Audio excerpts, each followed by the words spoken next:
Godzilla has had a total of 37 different movies, with his 38th releasing in a matter of weeks. With the staggering amount of movies, a mechanical version of himself has appeared 7 different times. Just like with Godzilla's other enemy Ghidorah, we're going to be putting 2 separate incarnations of the character head to head and determining who would win in a fight. The Heisei and Monsters eras respectively, when it comes to debates, definitely have some bad blood with each other. The Heisei era's incarnation of Mechagodzilla, Super Mechagodzilla, actually managed to kill his own Godzilla. With his large arsenal filled with ranged attacks, he's going to be one tough opponent. In the other corner, we have the Monsterverse's Mechagodzilla. This Mechagodzilla is a complete 180 compared to Super Mechagodzilla. Instead of the long-range approach, he takes the fight to his opponent's doorstep, using his brute strength and shifty nature to combat his foes. Will the Monsterverse's Mechagodzilla be able to overwhelm the Heisei incarnation with his up-close and speedy fighting style, or will Super Mechagodzilla's arsenal not allow for Mecha to close the distance? Well, let's get right into it. Starting off with strength. Super Mechagodzilla doesn't ever do anything physically impressive. I don't know what to tell you, man. The Heisei era, in terms of their fights, is just a beam spam fight over and over. Monstrous Mecha, on the other hand, despite living for like 5 minutes, has some actual impressive showings of strength. He was able to hurl Godzilla all over the place, who weighs an eye-watering 99,634 tons. When Kong was on his back, who weighs an additional 90,000 tons, he was able to throw him off of him like it didn't even bother him. While Mechagodzilla somehow got overpowered by a 50% power Kong, he's still much stronger than Super Mechagodzilla. Next up is speed. Super Mechagodzilla can fly, but wasn't shown to utilize this in combat. What he can do is hover. As seen when fighting Godzilla, he hovers around him, firing his wide variety of beams at him. He can't exactly run,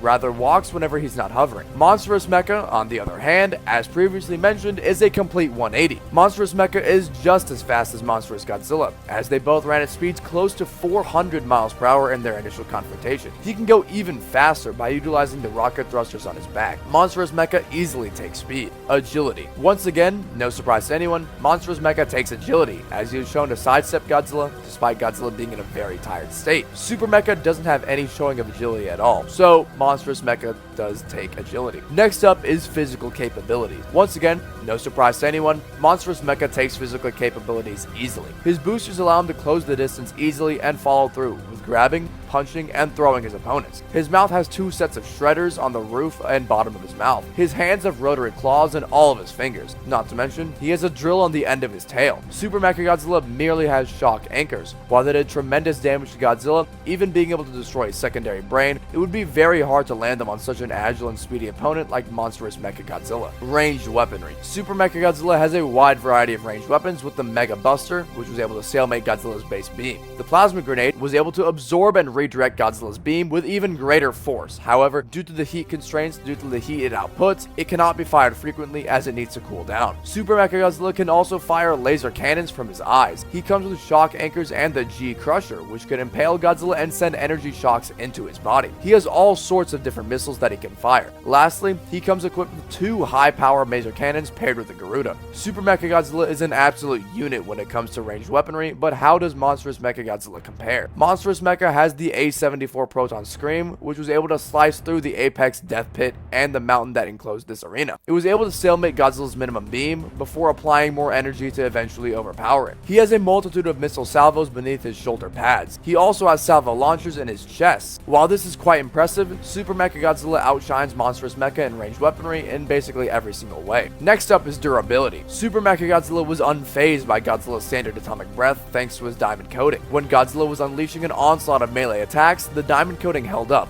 but was being broken into. Considering Heisei Godzilla isn't exactly known for his physical attributes, this could prove worrisome for the mech. Monstrous Mechagodzilla is composed of titanium. While he was able to shrug off a dull axe's hits, once it was charged by only a couple seconds of a minimum of Godzilla's atomic breath, it absolutely shredded him into pieces. Thanks to Super Mecha's diamond coating and Monstrous Mechagodzilla's durability not exactly being too great, Super Mechagodzilla takes durability. Intelligence. While Super Mechagodzilla is piloted by humans, which are obviously quite smart, Monstrous Mechagodzilla comes paired with a whole supercomputer, being able to process information and has learning algorithms. Not to mention, Ghidorah is the one controlling him. While it may be Kevin, it's technically all 3 of the heads there, thanks to Ghidorah's weird biology. Due to this, Monstrous Mechagodzilla does take intelligence. Battle intelligence. Once again, Super Mechagodzilla is piloted by humans, which by no means are dumb, but when you compare it to Monstrous Mechagodzilla, which has not only Ghidorah piloting it, who is quite the intelligent kaiju, and pairing that with learning algorithms, a supercomputer, and being able to adapt to fighting styles, Monstrous Monsterverse Mechagodzilla takes battle intelligence. Lastly, we have abilities. Monsterverse Mecha comes with his A-74 Proton Scream, which was able to slice through a mountain and temporarily burn Godzilla. He has missile launchers all over his body, near his back, on his shoulders, and in his chest. These missiles, while they didn't do anything in slowing down Godzilla, were able to irritate him. His jet boosters allow him to add on to his agile nature, being able to close the distance easily and sidestep a tired Godzilla. He has his neural connection, which thanks to being hooked up to one of Ghidorah's skulls, allowed for Ghidorah's conscience to take over. His tail comes with a drill on the end of it, spinning at very high speeds, and is also able to knock Kong off of his back. He has rotary claws inside his hands. Lastly, he has learning algorithms which allow him to be a step ahead of his opponent in battle. Moving on to Super Mechagodzilla, he has the Mega Buster, which was able to knock back and harm Godzilla and stalemate Godzilla's standard atomic breath. His laser cannons from his eyes were able to knock back and injure Godzilla. His shock anchors are able to pierce Godzilla's hide and allow him to send electric shocks into him. His G-Crusher is just an upgraded version of this. He has a multitude of missiles he can fire, such as his Paralyzer missiles, which are able to stun Godzilla. His Plasma Grenade can be used when absorbing Godzilla's atomic breath to fire it right back at him, but in an even more powerful way. He's able to hover, being able to maintain his distance from Godzilla and spam his range attacks, and he's able to fly. Lastly, he has his high-power Maser Beam cannons attached with the Garuda. While Super Mecha has more abilities, a lot of these are virtually the same, so abilities is a tie. Now that we've analyzed each category, Super Mechagodzilla takes ranged weaponry and durability. Monsterverse Mechagodzilla takes strength, speed, agility, physical capabilities, intelligence, and battle intelligence. Both of these mechas tie at abilities. With a final score of 7-3, it seems Monsterverse Mecha wins the fight, right? Well, it's not that simple. There are two different scenarios we have to consider. Due to Monsterverse Mechagodzilla's lack in durability, this might be a bit challenging for him to pull off a win if this fight is anywhere but close range.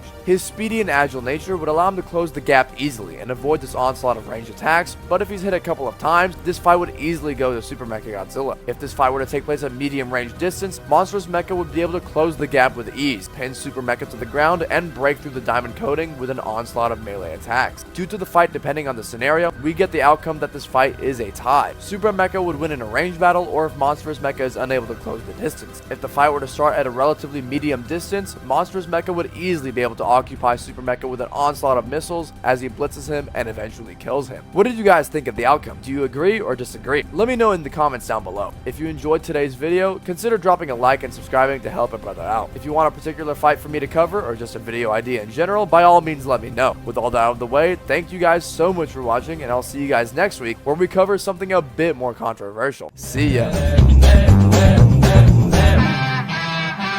I created a monster, cause nobody wants to see monster no more. They want shady, I'm chopped liver. Well, if you want shady, this is what I'll give you.